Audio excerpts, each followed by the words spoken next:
On termine avec le questionnaire de Afropod. Là, c'est sur vous, là. On va vous psychanalyser. OK. Quel est votre principal trait de caractère?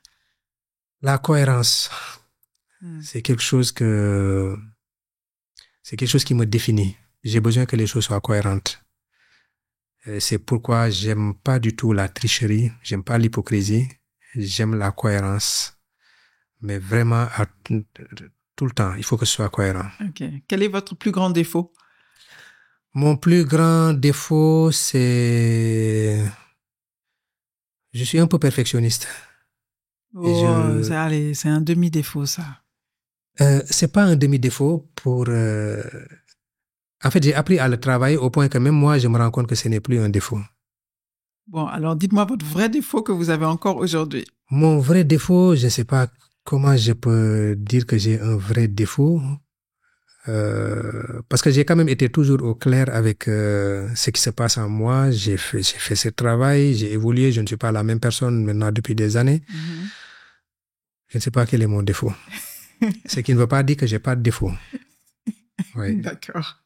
Quelle est la qualité que vous appréciez le plus chez les autres? L'intégrité. Quel est le défaut qui vous gêne le plus chez les autres? L'hypocrisie. Quelle est votre définition du succès?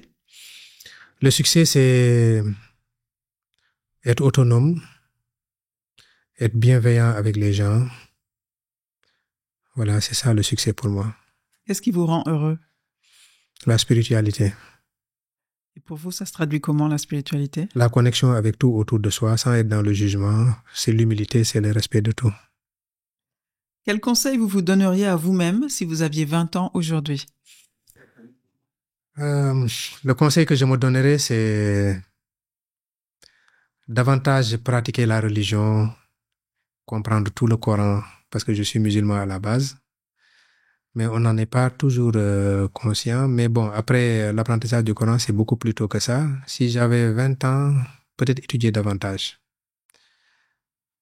Ouais, parce que je me rends bien compte maintenant de ce que dit le philosophe. Plus on apprend, plus on a l'impression de ne rien savoir. Puisque le champ de la connaissance est tellement vaste qu'on a besoin de tout embrasser sans pouvoir le faire.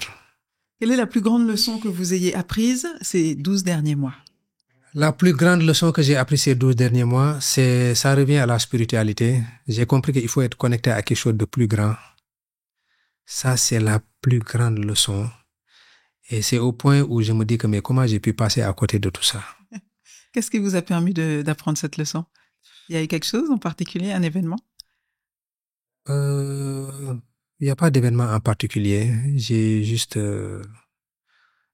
pratiqué tous les jours et je me suis rendu compte que ça me rendait encore plus serein et profondément humain. Pratique de quoi? La prière? La religion, la prière. De quoi vous avez peur? Que mes proches, qu'il leur arrive quelque chose. J'ai un côté extrêmement sauveur, donc j'ai toujours peur qu'il leur arrive quelque chose parce que j'ai l'impression que je dois tout gérer. C'est là où je parlais justement de mon côté un peu perfectionniste, que j'ai besoin d'assouplir davantage pour lâcher prise. Okay. Qu'est-ce qui est le plus important, selon vous? Aimer ou être aimé? Aimer. Si vous deviez choisir entre les deux, vous préféreriez être la victime ou le coupable? Le coupable. Quoi? Ben parce que justement, ça m'amène à m'arrêter sur mes fautes. Ça m'amène à me remettre en question. Être la victime, je ne sais pas qu'est-ce que je peux apprendre de ça. Mais quand on est coupable, on apprend. Et pour finir, est-ce que vous avez une devise ou une philosophie de vie? Lâcher prise tout le temps. Merci beaucoup, docteur. Merci à vous, Seynabou.